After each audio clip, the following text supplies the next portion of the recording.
Stasis Spotlight Warlock Shadebinder. This was just posted, hey? Fracture with Frost. Keen masters of destruction, launching projectiles, freezing as many enemies as possible, and shattering them all in one fell swoop. The Shadebinder ensures no foe is left standing. It's like a tether that freezes a group of people, basically. Shadebinders harness the power of darkness to summon a stasis staff. Okay. The Shadebinder detonates the crystals on their staff, creating a devastating shockwave that shatters all nearby frozen enemies. And then the Penumbral Blast fires stasis projectiles from their staff that explode on impact. Enemies hit by the crystalline shrapnel are immediately frozen solid. So I do remember them saying that we have the skill tree, and Kat brought this up earlier. Is that the new armor? Huh. That's kind of hideous, actually. Wow. Anyway, I'm sure the shaders don't work on it either. So the reveal is on their website, not on a video. You like the helmet? Let me go back and look. I was looking at the chest armor and I was just like, what the hell did they do to her boobs? I don't know. Huh. Welcome to the first in a series of Stasis Spotlight articles, where we'll be taking a look at Stasis via each of the 3 Guardian classes in Destiny 2. Stasis is the first new elemental power to Destiny since the original trio of Arc, Solar, and Void. And its introduction in Beyond Light will have ramifications for players across all aspects of the game, from narrative to combat, to the way in which players will customize their Guardians. Each Guardian class will feature a new Stasis subclass with Beyond Light, and as you might expect, each class will use Stasis in a unique way. Stasis is the domain of control, an elemental power that is less about outright aggression and more about careful control of enemy combatants in space. Sometimes even using the powers of Stasis in a defensive way. Hunters zipping by in the blink of an eye while slowing down opponents in Stasis fields, Titans smashing their fists to the ground, launching jagged eruptions of Stasis crystals from the earth. No matter which class you prefer, Stasis will change the way you play Destiny 2. By commanding Stasis and Beyond Light, players will have access to new powers that change their approach to a fight. In combat, Stasis can manifest in multiple ways, including freezing or slowing opponents, creating crystalline stasis structures, and even shattering frozen combatants. This range of options gives players more ability to control large-scale fights than ever before. No class embodies the concept of freezing better than the Warlock Shadebinder, imbued by stasis energy. The Shadebinder can summon a stasis staff that fires projectiles which can freeze opponents, immediately rendering them immobile. The Shadebinder's Penumbral Blast melee attack is a quick burst of stasis energy that erupts from the staff and instantly freezes anyone it hits. From there, the Warlock can either deal with the frozen foes or leave them be and move on to more immediate threats. If you're looking to combine freezing with destruction, look no further than the Shadebinder Super, Winter's Wrath. Here, the Shadebinder summons their stasis staff and fires projectiles that instantly freeze opponents. The second stage begins, and the fight ends when the Guardian raises the staff, detonates its stasis crystal, and sends a devastating shatter shockwave that disintegrates nearby frozen opponents. Customizing stasis. If you've played Destiny for long enough, you know that choosing the right subclass for each situation can be crucial to the outcome of a fight. Titans have their bubbles, Warlocks have their wells. Skilled Guardians know how important those abilities can be in a pinch. With Beyond Light and Stasis, we're giving you even more flexibility to customize your subclass to your style of play. I think it was in an interview with Luke Smith, someone asked if this is how all of the subclasses were going to be, like if we were going to have skill trees, and he said no, that if they did that, that would completely change how the game was played, and they weren't sure people, were going to like it. So this is basically a test. Each Stasis subclass in Beyond Light will give players the ability to customize abilities like grenades, movement modes, class abilities, and so on. In addition, we've added new layers of customization with the addition of aspects and fragments. Aspects manifest as physical items in the world, such as crystallized Vex Conflux or a robotic fallen arm, for example. When slotted in, Aspects will offer players new abilities, among other effects. These abilities can be mixed and matched freely by the player. Many aspects will have space for fragments to be slotted in. Fragments are also physical items you can discover in the world that, when applied to aspects, offer additional passive perks such as stat bonuses that may come with penalties. Aspect upgrades are unique to each stasis subclass, while fragment slots are class agnostic. How players combine these two different types of upgrades will lead to a range of customization options. So the Frost Pulse, a conflux trap, motionless and crystal, infinite possibilities held in a tranquil inertia. You unleash the darkness within, suspending your enemies in harrowing stillness. Casting your rift generates a shockwave that freezes nearby combatants. Oh, it's kind of like having an exotic. Interesting. That is like having an exotic. In fact, we have an exotic where every time you hit a rift, you drop a rift, it sends out an arc shock. No matter what your class is. I've used that one. It's a fun one. So then are they gonna update exotics then if they're implementing exotic elements into skill trees and aspects? But the Frost Pulse is an idea directly from an exotic. Warlock chest armor. Shadebinder, Whisperer Bonds. This is a fragment. So the fragments are like the charge with light mods. But the aspects are like exotics. Defeating frozen targets with weapons grants you super energy. And then these are minus 10 intellect. Ha! That's funny. Of course, if it gives you more super, I don't know, dude. That's something you gotta weigh. That's a cost-benefit analysis. Aspect upgrades are unique to each stasis subclass, while fragment slots are class agnostic.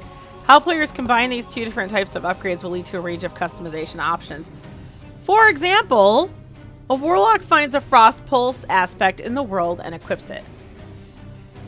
This aspect augments their Rift ability, which now freezes any enemies caught in the field. The Frost Pulse aspect also has a fragment slot available, allowing further customization. This Warlock decides to slot in the Whisper of Refraction fragment that replenishes some of their class ability energy upon shattering enemies. They have now set themselves up with a nice 1-2 punch, and if skilled or playfully skilled, can use this combo frequently. With its focus on freezing and shattering, the Shadebinder subclass promises to give Guardians yet another reason to love their floaty, book-loving Warlocks. But no matter what class you like, all players will be able to take advantage of aspects and fragments to unlock even more ways to make your Guardian yours.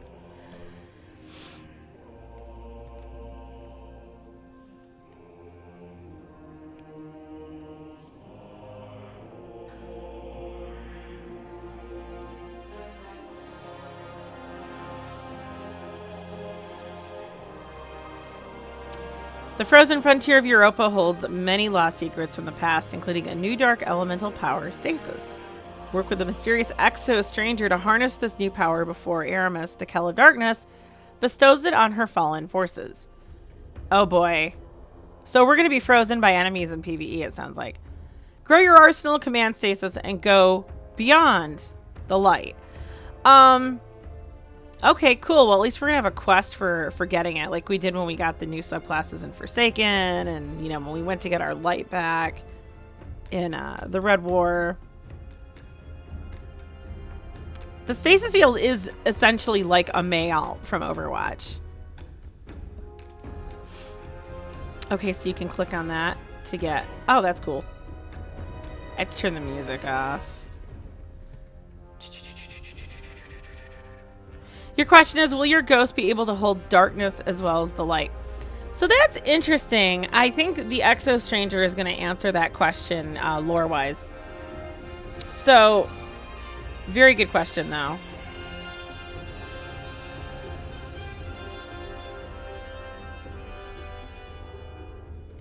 Will our new Stasis Supers drop dark orbs? Kind of like the dark modes. They certainly have like the technology in the game for it. Dark orbs. Because we are technically harnessing the darkness. So if the darkness subclasses drop orbs of dark, what will happen if you're queued up with someone who's using a subclass of light and they pick up a darkness orb? I would think the logical thing would be that it would take away from the super energy of the light person. That would be challenging because in Destiny we're trained to like pick everything up. Are there going to be motes of darkness that spawn instead of orbs of light? Can someone using a darkness subclass give super energy to someone using a light subclass?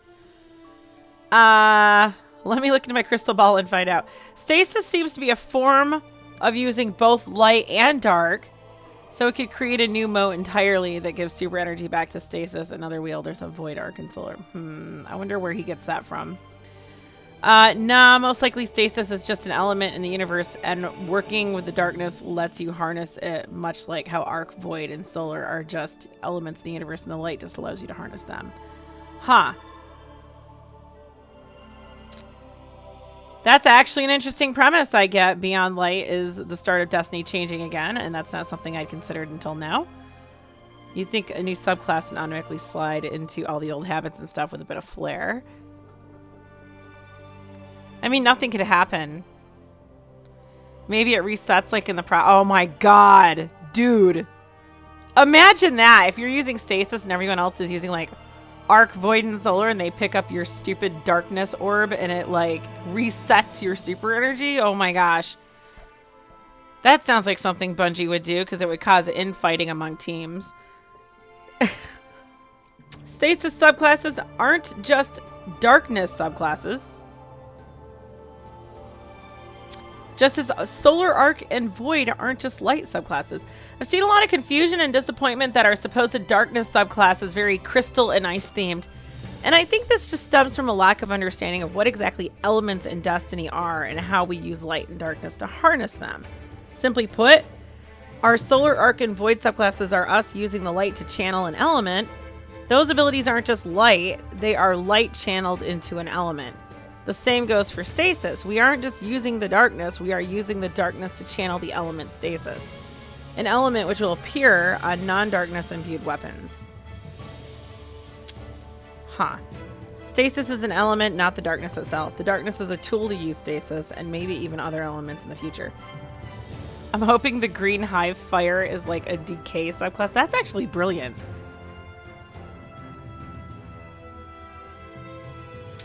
Huh, this guy says, I saw another Reddit post a few weeks ago that theorized we might be getting more darkness subclasses down the road. Stasis seems to be the polar opposite of Solar.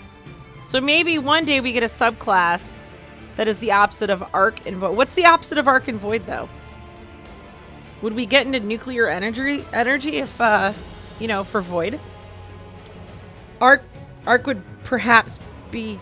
I want to say water, but, like, that's not true. Water and fire, so the ice makes sense. But, like, Arc is... What the hell would be the opposite of Arc?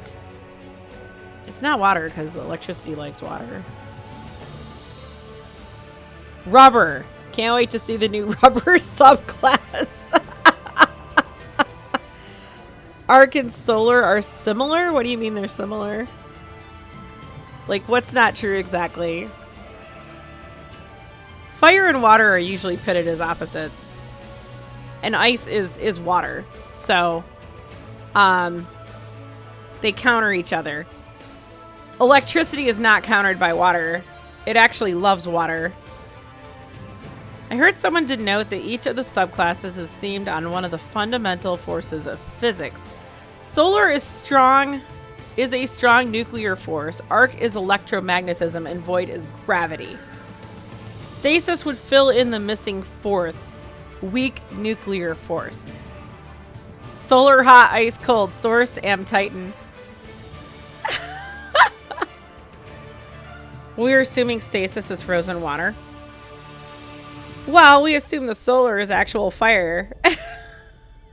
Cat, that's what water is, though. It's crystallized. I mean, that's what ice is. It's crystallized water. Everything else has to do with energy, I should say. So, like heat, lack of heat, light, lack of light. because darkness isn't a thing. Cold is not a thing. They're not actual things. Cold is not a tangible thing. It's the lack of heat. Heat is the tangible thing.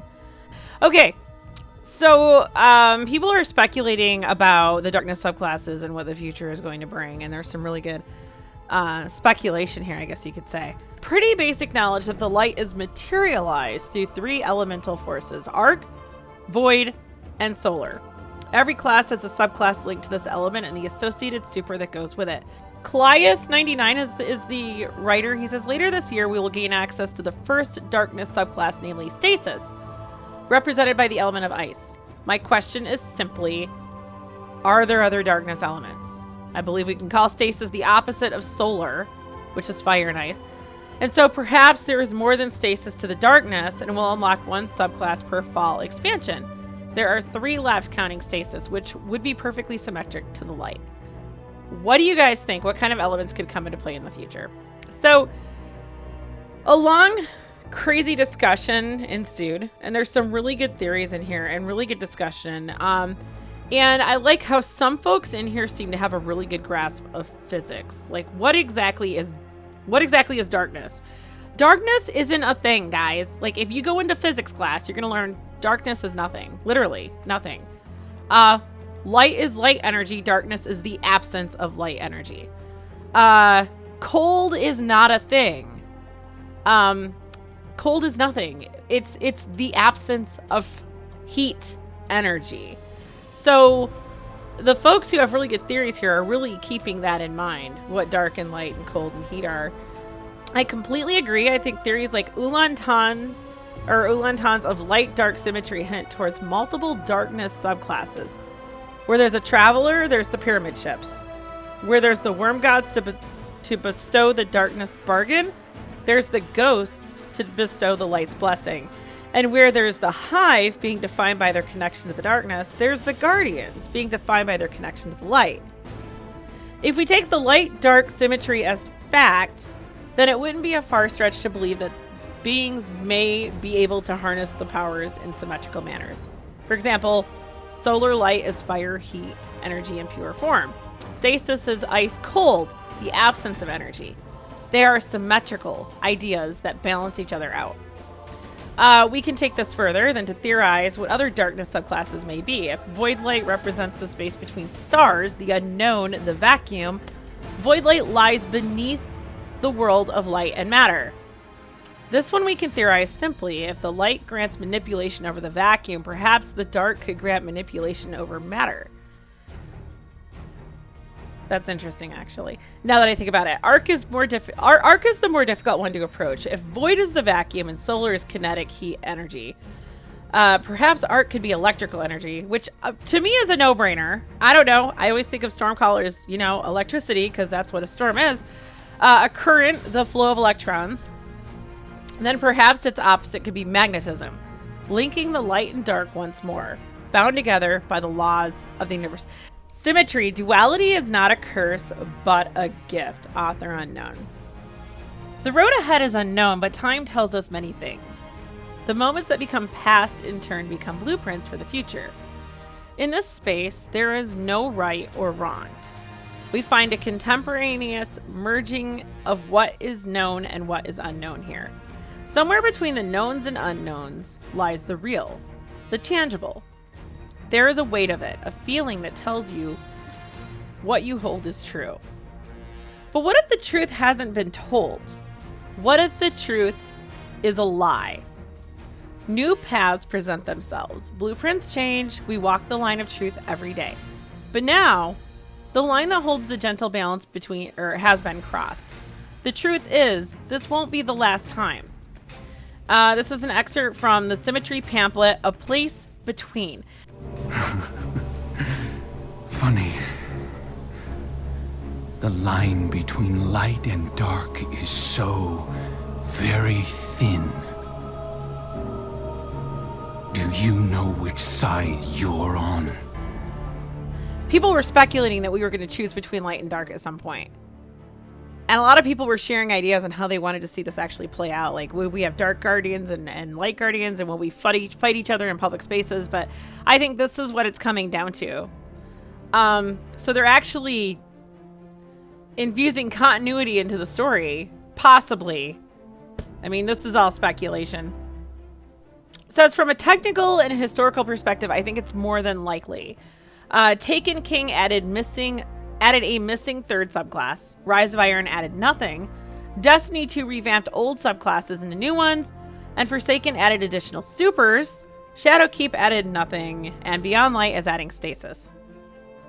This trilogy is about darkness. I think to give us one darkness power in Act 1 and absolutely nothing for Acts 2 and 3 doesn't scream darkness trilogy to me. We haven't gone more than 2 years without getting new powers. If I were a betting man, I'd think Witch Queen will completely rework old subclasses into the new system, and Lightfall will give us another new element. I truly think Bungie wants us to go the way of Grey Guardians, and in my eyes, that's 3 subclasses for both sides. I think it'll take 4 to 5 years to fully get there, but I'm willing to bet it'll happen. New powers are huge selling points for DLCs at the end of the day. 2 great points having nothing to do with, one is story-wise and one is marketing. Great marketing point. Someone asked Luke Smith if they were going to rework all of the all of the subclasses into skills trees, kind of like the Stasis subclass. And he said, not for Beyond Light. He says, if we were to do that, that would radically change the game, and we're not sure if we want to do that. Something like that, to paraphrase. I personally think, and I said this before, that Stasis is testing us to see whether or not we actually like the new system. And honestly, from what I saw today, I think it could be fun. So I think this guy right here is spot on. They're testing the waters. They're giving us this new power with a tree. And this could be a roadmap for what we're going to see in the future. And they've speculated that, like, the chalice that we used for Season of Opulence and the oven that we used for the season, or for, what is the event called in the wintertime? Our winter event. They were speculating that these were testing grounds for things that Bungie wanted to do in the future. And we're actually seeing this in a lot of things. The Dawning. Got it. Yeah. This guy says we probably won't, only because, 1, the whole 3 light subclasses, 1 dark subclass fits with their ideology. Light wants complexity, dark wants simplicity. Gameplay-wise, it'll already be chaotic, and 4 energy types, 6 would just be ridiculous. I don't understand the complication of having 6 types. I mean, oh my god, the player has choices in a video game, but I don't think that would complicate anything. I feel like some people just don't want to think. Destiny, if you don't want to think, guys, Destiny is not the game for you. This is a thinker's game. Plus, Stasis is the actual pure darkness, and darkness is parallel with the weak force or the 4th fundamental force of the universe. So as of now, we'll be wielding all forces in Beyond Light. I don't know, I kind of agree with the guy who says we're going to have 3 more subclasses coming. It kind of makes sense.